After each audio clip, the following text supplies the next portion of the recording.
Assalomu alaykum hurmatli YouTube kanalimiz va Ustoybekda kuzatib turgan do'stlar. Bugungi videomizda do'stlar O'zbekistondagi eng top svarka apparatlarida nomini aytib, maslahatlarni berib o'taman.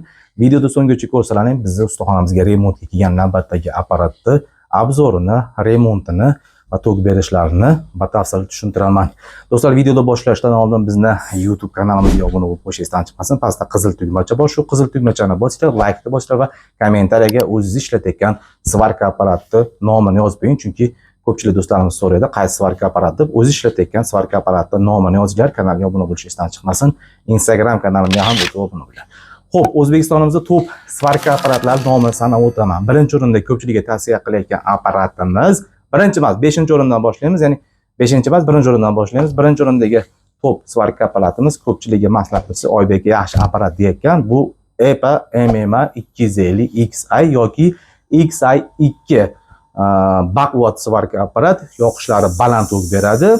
Lekin darvoza qiladigan do'stlarimizga ikkinchi topiy svarka apparatimiz bu tokini pasaytirib qo'yib, past tokda zo'r yoqishini xohlagan do'stlarimizga bu Rubinlarda trexetajniy svarka apparatlar maslahat beraman. Bular ikkinchi top svarka apparatimizga bu Rubin va Impulse MMA 400 qattiq ishlangan, backward ishlangan, ya'ni tokini pasaytirib turib yoqadigan bo'lsangiz ham yaxshi yoqib beradi. Ya'ni bu mostoviy tizimda bo'ladi do'stlar. Endi 3-o'rinda tayyor Power S350i svarka apparati do'stlar, bu ham past tokda ham yaxshi yoqib beradi. Buni obzorlari har bitta svarka apparati Telegram kanaliga o'tsalang yoki YouTube kanali playlistda svarka apparatlari bo'limiga o'tsalang, o'sha yerda hammasini obzorlari bor, o'tib ko'rishlaring mumkin do'stlar.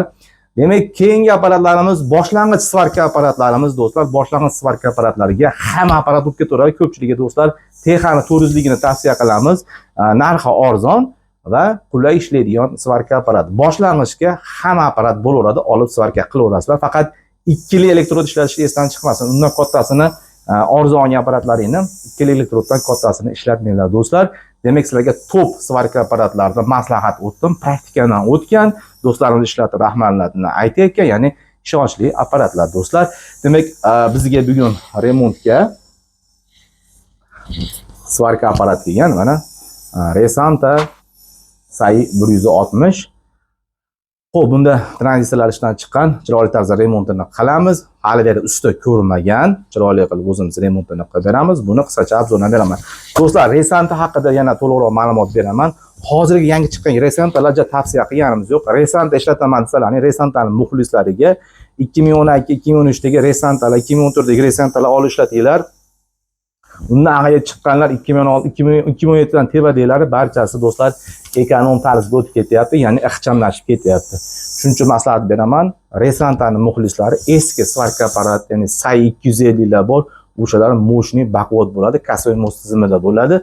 Ko'pchilik do'stlarimiz biladi, Resantaning muxlislari eskilarini olishlatinglar, yangi olaman deb yurmanglar, yangilari xato, chunki hammasi ekonom tarifga o'tib ketgan, ekonomlashib ketgan. Eski Resanta 250 Sai bilan hozirga chiqayotgan Resanta Sai 250 da osmonchalik, yerchalik farqi bor do'stlar. Esdan chiqmasin. Sizlarga kerakli maslahatlarni beryapman do'stlar. Kontentimizga, videomizga like bosib, kommentariyaga o'zingiz ishlatgan svarka apparatning nomini yozib, podpisatsiya bo'lib, videomizni do'stlaringizga tarqatib qo'ysalar, bizga motivatsiya bo'ladi va sizlarga kerakli kontent va ma'lumotlarni berib boraman. Demak, menimcha sizlarga kerakli maslahatlarni berdim. Boshqacharoq nomli, bundan professional, bundan zo'r apparatlar bor, lekin O'zbekiston hududimizga kelmagan yoki biz ko'rmagan, agar bilmagan, netmagan bo'lsa, maslahat kommentariyaga o'sha apparatlar nomini yozib qo'yinglar. Top va obzorlarni qilishga harakat qilamiz va Ustoybek kelgan svarka apparatda hammasini obzorini qilib qo'yapman. Telegram kanalimga o'tinglar, o'sha yerda Ustoybek Telegram kanalimda har bitta svarka apparat kirib chiqqan svarka apparatlar nomini yozib qo'yapman. O'sha yerda apparatning nomini yozsangiz obzori chiqadi, ko'rib olasiz do'stlar. Resanta Sai 160 apparatimizni laboratoriyada tekshiramiz. Tok berishlari bor. Ochamiz.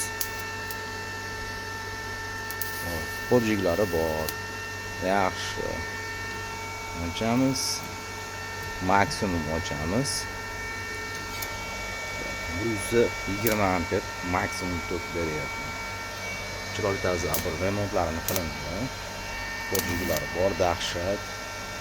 120 amper. Dahshat. Islomdan Ustoybek. Obuna bo'lib qo'yishingizdan chiqmasin. Hop, apparatni yopamiz do'stlar mana. Zashning qog'ozlari qo'yildi. O'zi yo'q edi. Ustoybek qo'yib beryapti. Bir narsa tekkanda korpus tegib qolmaydi. Zashning qog'ozlarini ham qo'yib beryapmiz do'stlar. Like bosamiz. Hop akalar, Resanta 160 svarka apparat. Ko'z, glaza.